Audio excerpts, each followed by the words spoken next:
बिस्मिल्लाहिर्रहमानिर्रहीम। अस्सलाम वालेकुम नाज़रीन। आज हम आपके लिए लेके आए हैं ये 3 महले का घर है। अल हरम गार्डन के सी ब्लॉक में ये घर है।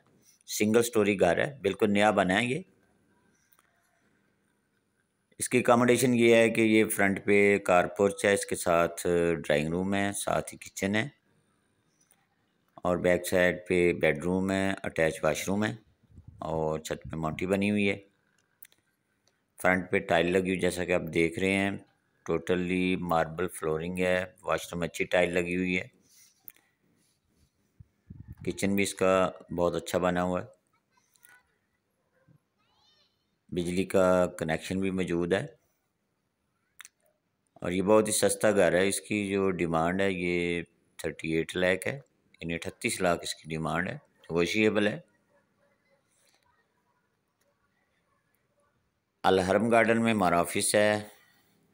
स्क्रीन पे मेरा नंबर भी दिया गया है। आपको इस घर के बारे में कोई इन्फॉर्मेशन चाहिए, आप ये घर ख़रीदना चाहते हैं या आप देखना चाहते हैं, इसका विज़िट करना चाहते हैं तो आप रब्ता कर सकते हैं। बहुत ही मुनासिब कीमत है और बहुत अच्छा घर बना हुआ है। ये सॉलिड कंस्ट्रक्शन है इसकी।